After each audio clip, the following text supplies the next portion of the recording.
Hello friends, welcome to Day Trader Telugu and good evening. Sensex 59 points down అయి 74,684 దగ్గర close అయితే Nifty 24 points down అయి 22,643 దగ్గర close అయింది. వెరస్ బ్యాంక్ నిఫ్టీ 149 పాయింట్స్ గెయిన్ అయి 48,730 దగ్గర క్లోజ్ అయింది. ఫ్రెండ్స్, మార్కెట్ అనాలిసిస్ ని స్టార్ట్ చేసే ముందు మీకు మీ కుటుంబ సభ్యులకు క్రోధినామ సంవత్సర ఉగాది శుభాకాంక్షలు. అండ్ ఈ సంవత్సరం నుంచి మనందరి జీవితాల్లో ప్రేమ, శాంతి, సంతోషం మన జీవితాలని నింపుతూ ఆనందంగా మన వాళ్ళ జీవితాలు ముందుకు సాగాలని కోరుకుంటూ మరొకసారి మీకు మీ కుటుంబ సభ్యులకు ఉగాది శుభాకాంక్షలు. ఇవాల్టి మార్కెట్స్ ఒక price activity opening gap up and ఆ గ్యాప్ అప్ నుంచి టాప్ సైడ్ కి వెళ్తూ మీకు గుర్తుంటే నిన్నటి వీడియోలో అరౌండ్ 22,780 దగ్గర నుంచి నేను కాషియస్ అవుతాను. ఒక ఇంపార్టెంట్ రెసిస్టెన్స్ అబౌట్ 22,540 అని ఈ 60 పాయింట్ జోన్ ని కంప్లీట్ గా అవాయిడ్ చేయండి. 22,780 టు 22,840 60 పాయింట్ జోన్ కంప్లీట్ గా అవాయిడ్ చేయమని నిన్నటి వీడియోలో డిస్కస్ చేసుకున్నాం మనం. అండ్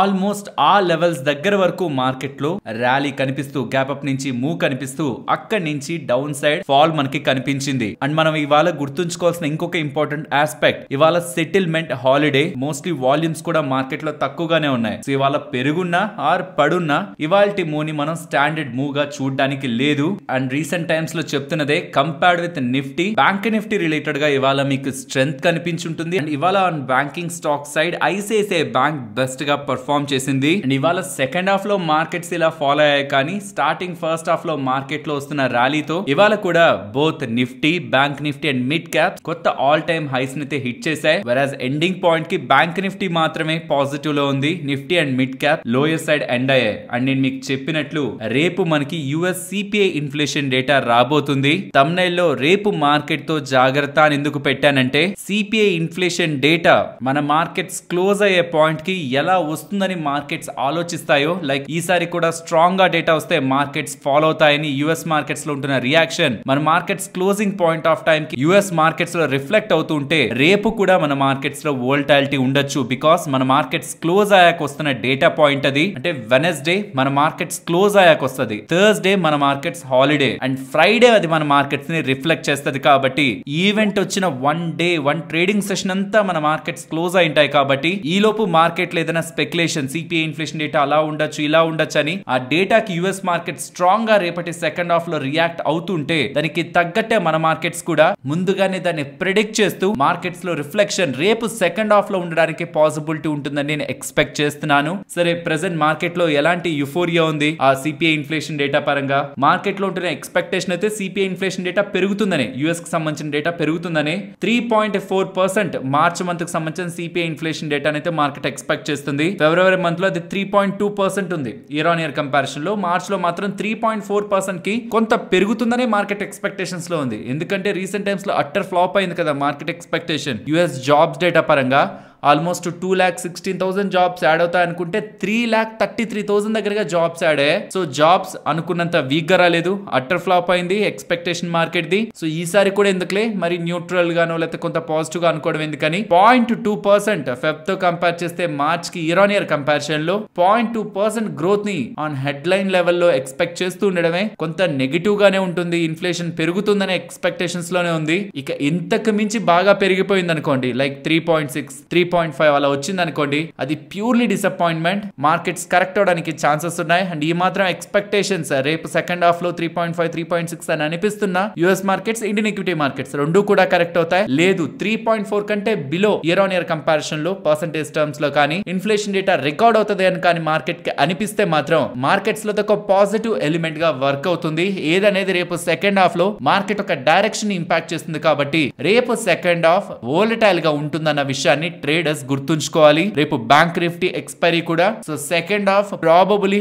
ప్రాపర్ హెడ్జెస్ తో కానీ స్టాప్ లాసెస్ తో కానీ ఉండడానికి చూడండి. వీలైనంత వరకు అవాయిడ్ చేయండి, లేదంటే పాసిబుల్లీ హెడ్జెస్ తో ఉండడానికి చూడండి. మోస్ట్ ప్రాబబులీ రేపు ఆఫ్టర్నూన్ కొంత వోలటైల్ గా మార్కెట్ లో స్వింగ్స్ ఉండడానికి ఛాన్సెస్ అయితే ఉన్నాయి. అండ్ నిన్న 3,470 crores దగ్గరగా డిఐఎస్ ఇండియన్ ఈక్విటీ మార్కెట్స్ లో బై చేస్తున్నారు. అండ్ ఎఫ్ఐఎస్ ఒక డేటా గురించి కూడా ఇంట్రెస్టింగ్ డేటాని మాట్లాడుకోవాలి. రీసెంట్ టైమ్స్ లో మార్కెట్స్ ఆల్ టైమ్ హైస్ దగ్గరకు వస్తున్నా FIS ఒక షార్ట్ పొజిషన్స్ చూడండి స్టిల్ ఇంకా 55% ఉన్నాయి. పుట్ కాల్ రేషియో ఎస్ ఒప్పుకుంటాను 1.2% దగ్గరగా వచ్చింది. మేబీ ఈ రోజు వచ్చిన ఫాల్ తో అది 1 అరౌండ్ దగ్గరికి వచ్చిండొచ్చేమో. Put call ratio over bought లోనే ఉంది. బట్ టెక్నికల్లీ మనకు కనిపిస్తున్న ఇండికేటర్స్ కానీ అది ఎక్స్ట్రీమ్ ఓవర్ బాట్ లోకి రాలేదు. అండ్ FNO పొజిషన్స్ FIS సంబంధించినవి చూస్తున్నా అవి కూడా ఎక్స్ట్రీమ్ ఓవర్ బాట్ లోకి రాలేదు. స్టిల్ ఇంకా నెగిటివ్ గానే మార్కెట్ ని చూస్తూ ఉండడం, ఇంకా మార్కెట్ కి అప్ సైడ్ మూవ్ అయ్యే స్కోప్ ఉంది. టూ మచ్ గా మనం ఫియర్ కి లోన్ అవ్వాల్సిన నీడ్ లేదని ఒక ఇండికేషన్ మార్కెట్ పరంగా మనం క్యారీ చేయొచ్చు. రీసెంట్ టైమ్స్ లో about 22,540 towards 22,780, 22,840 60 point zone next important resistance గా మనం చూస్తున్నాం. So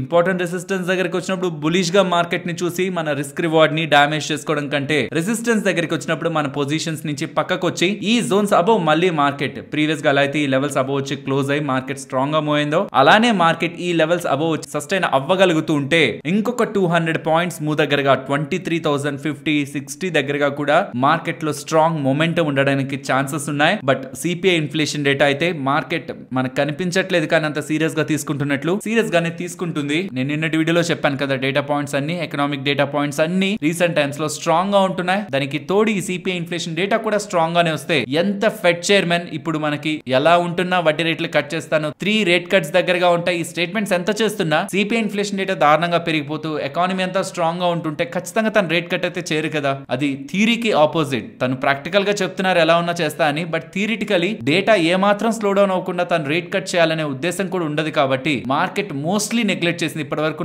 most of the negative things అయితే నెగ్లెక్ట్ చేస్తూ వచ్చింది. బట్ మేబీ సిపిఐ ఇన్ఫ్లేషన్ డేటాని నెగ్లెక్ట్ చేయకపోవచ్చు. మేబీ ఇన్ని రోజులు వస్తున్న నెగిటివ్ పాయింట్స్ అన్నిటికీ ఒకేసారి మార్కెట్ సిపిఐ ఇన్ఫ్లేషన్ డేటాతో కూడా రియాక్ట్ అవ్వచ్చు. ఫర్ మీ నేను మార్కెట్ ని పాజిటివ్ గా చూస్తున్నాను కాబట్టి నా ఎక్స్పెక్టేషన్ అంతా CPI inflation data at least market అనుకుంటున్నట్లు 3.4% కి మించి రాకూడదని. ఇంకా అంతకంటే తక్కువ వస్తే మంచిదే, మార్కెట్ డెఫినెట్లీ పాజిటివ్ ఉంటుంది. బట్ దీనికంటే బాగా ఎక్కువైపోతుంటే మాత్రం అది మార్కెట్ ని డిస్టర్బ్ చేసే ఫ్యాక్టర్ గా అరైజ్ అవుతుంది.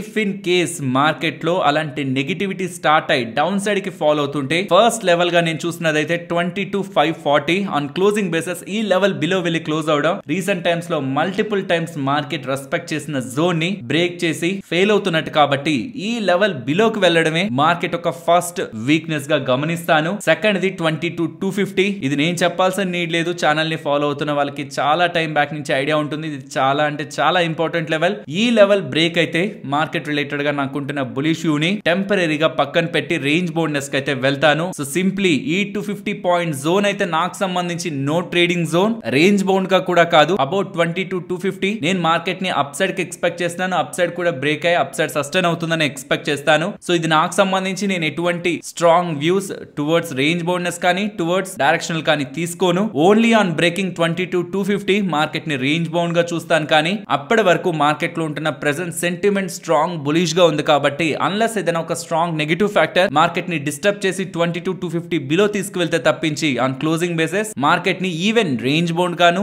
బేరిష్ గాను చూడాలనుకోవట్లేదు. రీసెంట్ టైమ్స్ లో చెప్తున్నదే ప్రెసెంట్ ఉంటున్న చార్ట్ స్ట్రక్చర్ కానివ్వండి అండ్ ఉంటున్న రిలేటివిటీ ఫ్యాక్టర్స్ ఓవరాల్ ఇండెక్స్ లో ఏవి ర్యాలీ అయ్యాయి ఏవి ర్యాలీ అవ్వాల్సి ఉంది ఫండమెంటలీ వాటికి ఎంత సపోర్ట్ ఉంది ఇవి గమనిస్తున్నప్పుడు కంపేర్డ్ విత్ నిఫ్టీ బ్యాంక్ నిఫ్టీలో ఫర్దర్ స్ట్రెంగ్త్ అయితే కనిపిస్తుంది. ఇప్పటి వరకు అయితే అదే ప్లే అయింది కూడా రీసెంట్ డేస్ లో. ఈవెన్ ఇవాళ కూడా కంపేర్డ్ విత్ నిఫ్టీ బ్యాంక్ నిఫ్టీలో స్ట్రెంగ్త్ ఉంది. ఫర్దర్ గా కూడా నేను అలాంటి మూమెంటం ని స్ట్రాంగ్ గా బ్యాంక్ నిఫ్టీలో ఎక్స్పెక్ట్ చేస్తున్నాను. Let's see CPI inflation data market ని ఎటు సైడ్ డ్రైవ్ చేస్తుందని. నా వ్యూ అయితే నేను పాజిటివ్ గా చూస్తున్నాను కాబట్టి పాజిటివ్ తోనే ఉంటుంది. But be prepared. మనం అనుకున్నట్టు డేటా పాయింట్స్ రావు కదా, మనకి ఆపోజిట్ గా వస్తే కూడా ఎక్కడ మనం మన మైండ్ సెట్ ని చేంజ్ చేసుకోవాలన్న దానికి కూడా రెడీగా ఉండాలి. అండ్ ఎక్కువగా మనం మాట్లాడుకోవట్లేదు కానీ ఈవెన్ మీకు ఫైనాన్షియల్ ప్లాట్ఫామ్స్ లో వెబ్సైట్స్ లో ట్విట్టర్ లో ఎక్కడ రావట్లేదు కానీ US 10 year కి సంబంధించిన బాండ్ డీల్స్ కూడా స్లోగా పెరుగుతున్నాయి. రీసెంట్ గా కూడా పెరుగుతూ 4.42% వచ్చేసింది US 10 year bond deal. November 2023 లో చూసాను ఆ లెవెల్ మళ్ళీ స్లోగా పెరుగుతూ ఆ లెవెల్ కి వచ్చేసింది. దానికి US మార్కెట్స్ కూడా రియాక్ట్ అవ్వట్లేదు. నాకేమనిపిస్తుంది అంటే ఈ మధ్యకాలంలో ఎకానమీ డేటా స్ట్రాంగ్ గా వస్తుంది, యాక్చువల్లీ మార్కెట్స్ నెగిటివ్ గా రియాక్ట్ అవ్వాలి, అవ్వట్లేదు. నెగిటివ్ గా రియాక్ట్ అవ్వట్లేదు. ఇంకా ఉంటే పాజిటివ్ ఉంటున్నాయి, లేదంటే నిన్న కూడా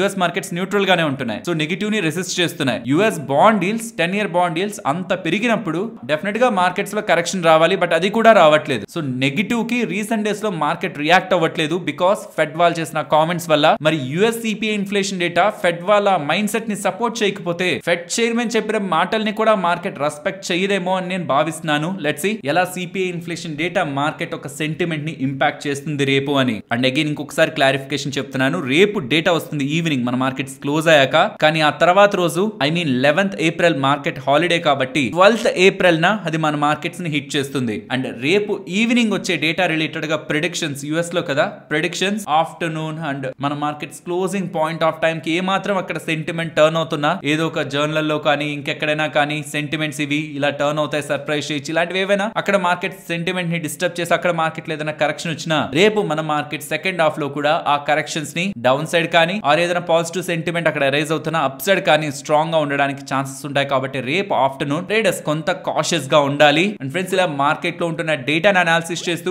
వీడియోని ఇలా మీ ముందుకు తీసుకుని రావడానికి మేమన్ మా టీమ్ మెంబర్స్ పెట్టిన ఎఫర్ట్స్ మీకు వాల్యుబుల్ గా అనిపిస్తూ ఉంటే మన వీడియోని తప్పకుండా లైక్ చేయండి. ఫ్రెండ్స్, సెబీ దగ్గర నుంచి ఒక షాకింగ్ సర్క్యులర్ అయితే బయటకు వచ్చింది. ఇది ఫైనల్ సర్క్యులర్ కూడా కాదు. ఈ circular in term order related గా, అంటే ఫైనల్ గా కంక్లూజన్ అయ్యాక కూడా కాదు, ఇన్ టర్మ్ గానే ఎక్కడ సబ్స్క్రైబర్స్ ఆర్ ప్రజలు మోసపోతారని సెబీ వాళ్ళు అందిస్తున్న సర్క్యులర్ ఇది. జాగ్రత్తగా గమనించండి. Ravindra Bharati education institute private limited వాళ్ళు కోర్సుల పేరుతో, పెయిడ్ టిప్స్ పేరుతో ఎంత సంపాదించుంటారని మీరు అనుకుంటున్నారు? జస్ట్ ఒకసారి మైండ్ లో అలా క్యాలిక్యులేట్ చేసుకుంటూ ఉండండి. నేను మీకు నెంబర్ ని చూపిస్తాను, మీరే చెప్పాలి. ఇదిగోండి, టోటల్ క్రెడిట్ అన్న దగ్గర ఒకసారి వాళ్ళకి ఏ బ్యాంక్ అకౌంట్స్ లోకి, అంటే Kotak, HDFC and Razorpay payment method, ఈ బజిలా ఒక్కొక్క దానికి వచ్చిన డబ్బులు మొత్తం ఇక్కడ అమౌంట్ దగ్గర కనిపిస్తుంది. ఇది పాయింట్ అన్నమాట. 8 పక్కన ఉన్నది పాయింట్. దాని ముందున్నవి కౌంట్ చేస్తూ రండి. చిన్నప్పుడు మనం కౌంట్ చేస్తాం కదా, 1s, 10s, 100s, 1000s, 10,000s, lakhs, 10 lakhs, crores, 10 crores, 100 crores, 101 crores దగ్గరగా, అంటే 100 కోట్లకి పైగానే గడిచిన కొద్ది సంవత్సరాల్లోనే, ఏదో 10-20 సంవత్సరాల నుంచి కూడా కాదు, 2018 నుంచి 2024 వరకు వీళ్ళు సంపాదించిన మొత్తం 101 కోట్లు. ఎలా సంపాదించారనుకుంటున్నారు? ఇదిగోండి, నేను వాళ్ళ కోర్సులు చూపిస్తాను. దయచేసి అవి ఒక అద్భుతమైన కోర్సులు అనుకొని వెతికి మాత్రం జాయిన్ అవ్వద్దు, ముందే చెప్తున్నాను. ఇదిగోండి వాళ్ళ కోర్సులను చూడండి. Stock market foundation course 3000 rupees. Trading and investment online, actual price 69,000 దగ్గరగా అంట, డిస్కౌంట్ లో 28,800. మాస్టర్ అవ్వాలనుకుంటే ట్రేడింగ్ అండ్ ఇన్వెస్ట్మెంట్ లో 47,200. ఇవన్నీ పక్కన పెట్టండి, ఇవన్నీ కోర్సులు. ఆ చెప్తున్న అతన్ని కలవాలంటే, తనని జస్ట్ కలవాలంటే 1,18,000 రూపాయలు ఎవరైనా కడితే కానీ తనని కలవడానికే లేదనేలా. అండ్ ఈవెన్ కోర్సుల్లో కూడా 40,000, 50,000 తీసుకుంటూ డబ్బుల్ని సంపాదిస్తూ ఉండడం. ఒకవేళ వీళ్ళు ప్రొఫెషనల్స్ అనుకోండి, లైక్ వీళ్ళకి మార్కెట్ లో అవగాహన ఉంది, మార్కెట్ లో వాళ్ళు కనీసం ఎథిక్స్ ని పాటిస్తూ ఉంటే ప్రాబబుల్లీ సెబీ వాళ్ళు డెసిషన్ తీసుకునే వాళ్ళు కాదేమో. ఎథిక్సే లేకుండా ఒక హ్యూజ్ వేలో వాళ్ళకుంటున్న 2 యూట్యూబ్ ఛానల్స్, ఒక దాంట్లో మరాఠీ ఛానల్లో ఉన్నది ఐ థింక్ 8 lakhs సబ్స్క్రైబర్స్, ఇంకొక దాంట్లో ఆల్మోస్ట్ ఒక 1 million పైగా ఉన్నారు ఇంగ్లీష్ దాంట్లో ఉన్నది. దాంట్లో కోర్సులు నమ్ముతూ ఇల్లీగల్ యాక్టివిటీస్ కూడా పాల్పడ్డారు. ఇది ఎలాంటిదో చూడండి, స్క్రీన్ మీద పెడుతున్నాను చూడండి. మీరు వాళ్ళ దగ్గర పోర్ట్ఫోలియో మేనేజ్మెంట్ సర్వీసెస్ ఆర్ వాళ్ళ దగ్గర క్యాపిటల్ ని పెట్టి నాకు ఇంత రిటర్న్ కావాలని కూడా వాళ్ళ దగ్గర నుంచి మీరు ప్లాన్స్ ని కొనుక్కోవచ్చు. ఎలా ఉంటుందో చెప్తాను చూడండి. 1 సంవత్సరం వరకు మీరు డబ్బులు పెట్టారనుకోండి, మేనేజ్మెంట్ ఫీ 5%, అంటే మీకు లాభం వచ్చినా రాకపోయినా, లెట్స్ సే మీరు 1,00,000 రూపాయలు పెడితే అందులో 5,000 వాళ్ళు తీసేసుకుంటారు. బట్ వీళ్ళు చెప్తున్నది అయితే మీరు పెట్టిన 1,00,000కి ఖచ్చితంగా 25% మేము రిటర్న్ తెప్పిస్తాం, అంటే 25,000 పర్ ఇయర్ మేము మీకు రిటర్న్ తెప్పిస్తాం. 25% కి మించి మీకు రిటర్న్ వస్తుంటే అందులో మాకు 40% ఇవ్వాలి. చూసారా, మీకు లాభం వచ్చినా నష్టం వచ్చినా వాళ్ళకి ఏం పోయేదేం లేదు, 5% వాళ్ళకి వెళ్తుంది. రిటర్న్ వస్తే, బట్ ఎక్స్పెక్టెడ్ రిటర్న్, మీరు ఎంత రిటర్న్ ఎక్స్పెక్ట్ చేయొచ్చని వీళ్ళు మీకు చెప్తున్నది 25%. దానికి మించి వచ్చింది అనుకోండి, పొరపాటున బుల్ మార్కెట్ లో ఉండి ఏదో లాగా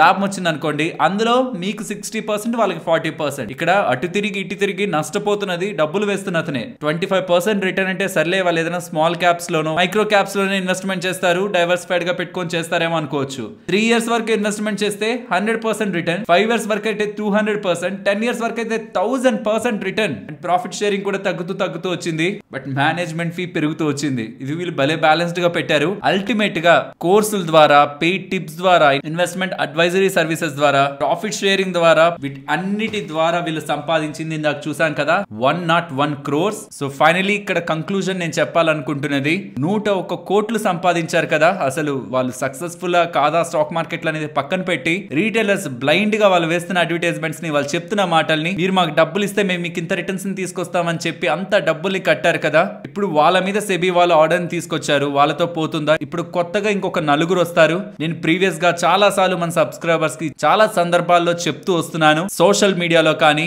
ఆఫ్లైన్ మార్కెట్ లో కూడా స్టాక్ మార్కెట్ పరంగా మీకు కనిపించే ప్రతి ఒక్క అడ్వర్టైజ్మెంట్ వెనక డబ్బులు ఉంటుంది. డబ్బులు పెట్టి మీ వరకు రీచ్ అవ్వాలనుకునే వాళ్ళు మీ దగ్గర నుంచి డబ్బుల్ని కాక మీ గ్రోత్ ని ఎలా ఎక్స్పెక్ట్ చేస్తారు? మీరు వాళ్ళకు ఒక బిజినెస్ మాత్రమే.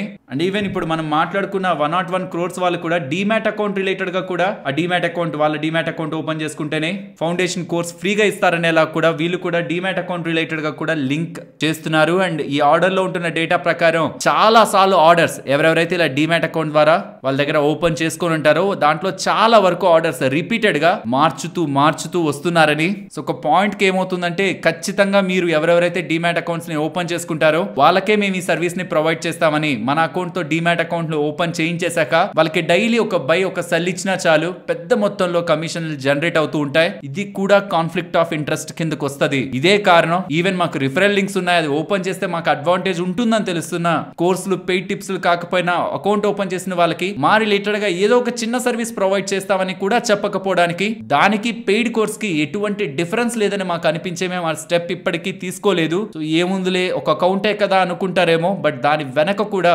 ఇంటెన్షనల్ గా మీ దగ్గర ఓవర్ ట్రేడింగ్ చేయించే ఒక ఆస్కారం కూడా చాలా మంది ఫేక్ పీపుల్ చేస్తూ ఉంటారు. కాబట్టి దయచేసి ఈ స్టాక్ మార్కెట్ వరల్డ్ లో ఎవరు మిమ్మల్ని పైకి తీసుకురాలేరన్న విషయాన్ని గుర్తుంచుకోండి. నాలెడ్జ్ మీ చుట్టుపక్కల 360 degrees లో ఉంది. ఎవరో ఒకరు, నేను, ఇంకొకరు, ఇంకెవరో మీకు ఇవ్వాల్సిన నీడ్ లేదు. 360 degrees లో మీ దగ్గర ఉంది. మీరు చేయాల్సిన పని అంతా దాని ఒక ఆర్గనైజ్డ్ గా మీకు మీరు ఇంజెక్ట్ చేసుకుంటూ ఇన్వెస్ట్మెంట్ పరంగా ట్రేడింగ్ పరంగా స్లోగా మీ మిస్టేక్స్ ఏంటో మీరు రికగ్నైజ్ చేస్తూ తప్పుల్ని రిపీట్ చేయకుండా లాంగ్ టర్మ్ లో డిసిప్లైన్డ్ గా మీరు మార్కెట్ లో ఉండగలిగితే ఒక ట్రైనర్ మీరు ₹1,00,00,000 కట్టినా మీకు ఇవ్వలేని నాలెడ్జ్ ని మీ ఓన్ గానే గెయిన్ చేసుకుంటారు. లేదు ఈ లోపే ఎవరో చెప్తున్నారు ఏదో ఇస్తా అంటున్నారని మాయ మాటలకి మీరు లొంగి పెద్ద మొత్తంలో కోర్సులు కట్టడం పెయిడ్ టిప్స్ కట్టడం చేస్తున్నారంటే మాత్రం బిలీవ్ మీ దగ్గర ఉన్న డబ్బులంతా ఇలా పెయిడ్ టిప్స్ కి కోర్సులకి అండ్ ఎవరో చెప్పారని అకౌంట్లను ఓపెన్ చేసుకుంటూ తెలిసిన వాళ్ళ మీద తెలియని వాళ్ళ మీద అకౌంట్లను ఓపెన్ చేసుకుంటూ మీ జీవితాంతం ఒక ఫెయిల్యూర్ ఎగ్జాంపుల్ గా స్టాక్ మార్కెట్ లో మిగిలిపోతారు.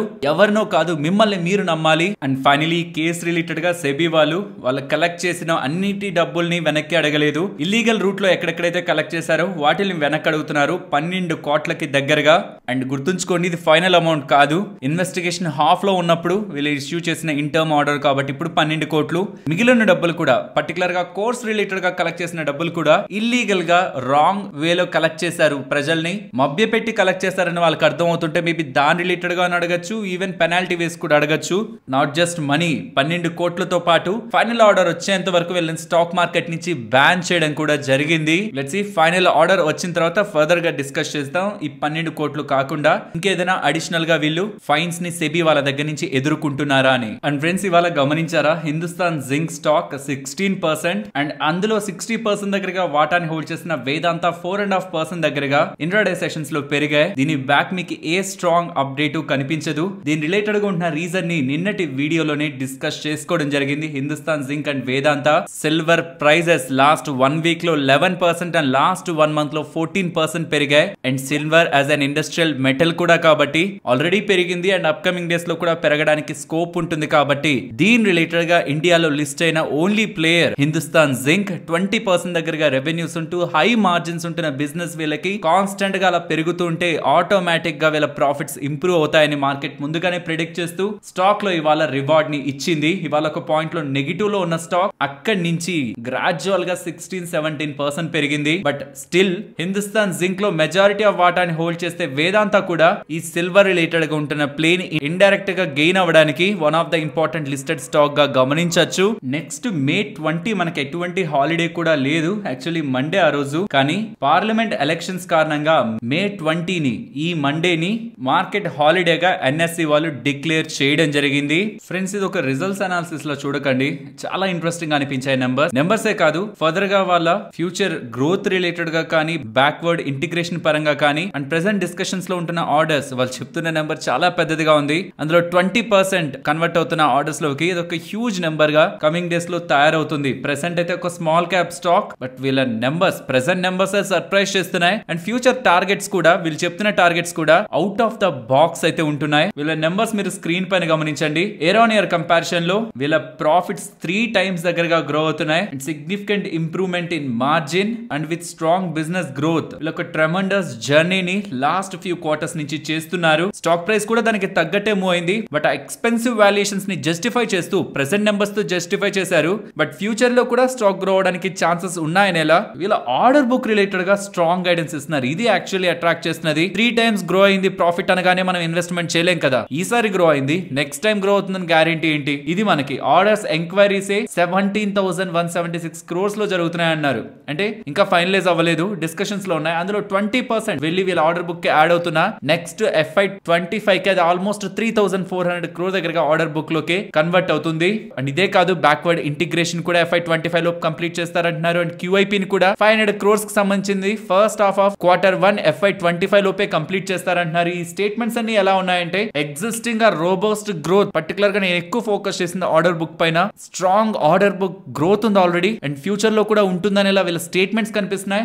మేనేజ్మెంట్ కామెంటరీ కూడా ఒక సెగ్మెంట్ నుంచి కాదు, మల్టిపుల్ సెగ్మెంట్స్ నుంచి, ఏ సెక్టార్స్ నుంచి వస్తున్నాయి వీళ్ళకి ఆర్డర్స్ అనేది కూడా ఇక్కడ మీ స్క్రీన్ పైన గమనించవచ్చు. బట్ అన్నిటి నుంచి కూడా స్ట్రాంగ్ ఆర్డర్ బుక్ గ్రోత్ తో మేము ముందుకు వెళ్తున్నాం అని చెప్తున్న ఈ కామెంట్స్ అన్ని కూడా నేను పర్సనల్ గా పాజిటివ్ గా చూస్తున్నాను. ఇఫ్ ఇన్ కేస్ ఎవరైనా ఈ కంపెనీ రిలేటెడ్ గా కొంత టైం స్పెండ్ చేయగలిగి కొంత డేటాని కలెక్ట్ చేసి ఫర్దర్ గా వర్క్ చేయగలిగితే స్ట్రాంగ్లీ సజెస్ట్ ఈ కంపెనీ మీద వర్క్ చేయండి. ఫ్రెండ్స్, ఇలా న్యూస్ అప్డేట్స్ ని అనాలిసిస్ చేస్తూ మీ ముందుకి కంటెంట్ తీసుకురావడానికి మేం పెడుతున్న ఎఫర్ట్స్ మీకు వాల్యుబుల్ గా అనిపిస్తూ ఉంటే మన వీడియోని తప్పకుండా లైక్ చేయండి. నెక్స్ట్ ఎక్సైడ్ గురించి మాట్లాడుకోవాలి. నిన్న అంతలా ర్యాలీ అయ్యి ఇవాళ కూడా పాజిటివ్ లో ఉంది కదా. దీని రిలేటెడ్ గా బుల్ అలాగే బేర్ వెసెస్ కేస్ సినారియోస్ అయితే మనకి మార్కెట్ లో అప్డేట్ అవుతున్నాయి. JP Morgan వాళ్ళేమో ఇక్కడ నుంచి ఇంకా పెరుగుతుంది, 480 రూపీస్ టార్గెట్ అంటూ ఇక్కడ నుంచి స్టాక్ ప్రైస్ ని అప్గ్రేడ్ చేస్తూ కొన్ని పాజిటివ్ కామెంట్స్ చేస్తూ ఉంటే కొటాక్ వాళ్ళు మాత్రం అంత లేదు, సెల్ రేటింగ్ ఇస్తున్నాం 270 టార్గెట్ అంటున్నారు. పాజిటివ్ గా పెరుగుతుందని JP Morgan వాళ్ళు చెప్తున్న సినారియో అయితే ప్రెసెంట్ వీళ్ళ ఈవీ బ్యాటరీ బిజినెస్ కి 25 రూపీస్ వాల్యుయేషన్ మార్కెట్ ఇస్తుంది. బట్ అది 173 కి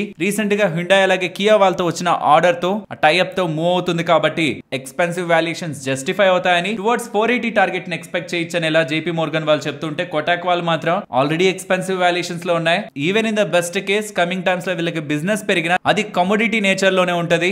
OEMs ఎంత కడిగితే అంతకే ఇవ్వాల్సి ఉంటది. మార్జిన్స్ పెద్దగా ఉండదు, గ్రోత్ పెద్దగా ఉండదు. అలాంటి బిజినెస్ ని ఎక్కువ వాల్యుయేషన్ తో చూడడం సరికాదనేలా కొటాక్ వాళ్ళైతే భావిస్తున్నారు. నెక్స్ట్ ఆనంద్ రాతి వెల్త్ గురించి మాట్లాడుకోవాలి. వీళ్ళ బోర్డ్ April 12న సమావేశాన్ని ఏర్పాటు చేసి బైబ్యాక్ రిలేటెడ్ గా డిసిషన్ తీసుకుంటారనేసరికి స్టాక్ లో ఇవాళ మనకి మంచి మూవ్ కనిపించింది. నెక్స్ట్ యాక్సిస్ బ్యాంక్, మీకు గుర్తుంటే డిసెంబర్ లో బయాన్ క్యాపిటల్ వాళ్ళు వీళ్ళ రిలేటెడ్ గా ఉంటున్న కొంత వాటాని అమ్ముతుండేసరికి స్టాక్ ఫాల్ అయింది. అండ్ అప్పటి నుంచి ఇప్పటి వరకు స్టాక్ పెరగలేదు కూడా, 4% దగ్గరగా డౌన్ లోనే ఉంది. బట్ కంప్లీట్ గా మిగిలిన వాటాన్ని కూడా బయాన్ క్యాపిటల్ వాళ్ళు 3.34 crore షేర్స్ మిగిలింది. ఇంకా ఆ మొత్తం వాటాన్ని కూడా ఇవాళ బ్లాక్ డీల్ లో సెల్ చేశారు. With an indicative price of 1076. Yesterday closing price కి దగ్గరలోనే ఇది బ్లాక్ విండోలో కంప్లీట్ అవుతుండడం. ఫర్దర్ గా యాక్సిస్ బ్యాంక్ రిలేటెడ్ గా స్టేక్ అమ్మడానికి బయాన్ క్యాపిటల్ వాళ్ళు ముందుకు రారు కాబట్టి, వాళ్ళ దగ్గర వాటా ఉండదు కాబట్టి ఒక అన్సర్టనిటీ యాక్సిస్ బ్యాంక్ పరంగా తొలుగుతున్నట్టు. ఇది ఓవరాల్ మనం యాక్సిస్ బ్యాంక్ పరంగా పాజిటివ్ గానే చూడాలి. Next Tata Motors JLR business గురించి మాట్లాడుకోవాలి. చాలా స్ట్రాంగ్ డేటా